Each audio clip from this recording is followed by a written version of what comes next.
Before we begin the program, I ask everyone to please be sure that your cell phones are turned off or at least in the silent position. You don't want to be that person, right? Good evening and welcome to the 34th Annual Journal Dinner of the Jewish Heritage Center of Queens and Long Island.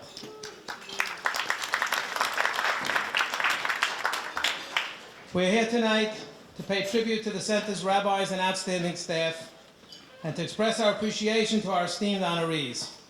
Alumni of the Year, Mr. and Mrs. Lewis and Beth Gray. Community Service Awardees, Rabbi and Mrs. Shalom and Chana Morgenstern. And Young Leadership Awardees, Mr. and Mrs. Shizy and Shoshana Zlotnick.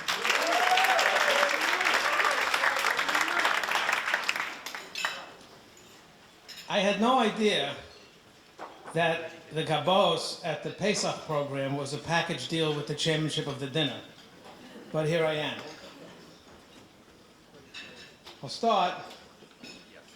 There's a well-known Radvaz on Yuma Daf Ayin Chesed Beis. Oh, no Dvar Torah. Sorry.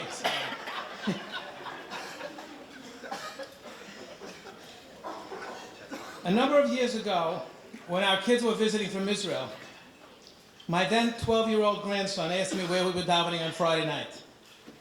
I said, the Jewish Heritage Center. He said, that doesn't sound like a shul, that sounds like a museum. Ladies and gentlemen, I'm here to tell you that the Jewish Heritage Center is the furthest thing imaginable from a museum. It's a vibrant, growing, amazing organization dedicated to inreach, outreach, and religious education to a broad spectrum of the Jewish population in the New York metropolitan area and beyond. You will hear much tonight about the remarkable programs of the center, but I'd like to share some of my personal perspectives of this wonderful organization. I've had the great zchus of being involved with various kiruv organizations since my youth. In fact, driving across the Atlantic Beach Bridge tonight, I had a flashback to my college days, crossing that bridge at sunrise on a Sunday morning after an NCSY Shabbaton in Long Beach. And I have found that the Jewish Heritage Center is unique in its approach to inreach and outreach, implementing a highly effective appeal to both the heart and the mind.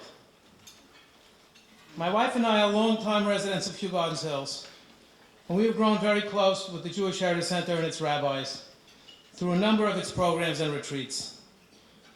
We have observed firsthand the extraordinary work of the center, and we've been fortunate to host Shabbos meals for numerous students and alumni, many of whom we count amongst our dearest friends.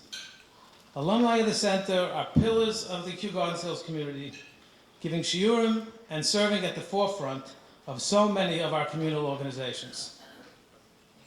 I'd like to recount an experience that really heightened my appreciation of the greatness of the Jewish Heritage Center and its rabbis.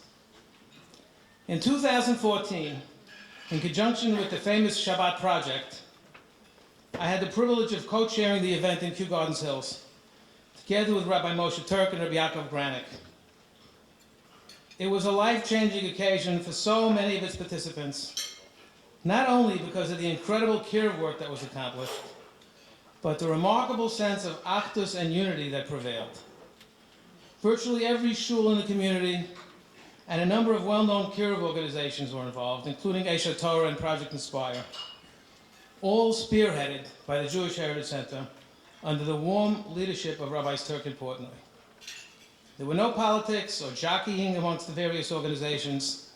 The only goal was making our many guests feel welcome and comfortable, and maximizing their experience of what was for so many of them their very first Shabbat.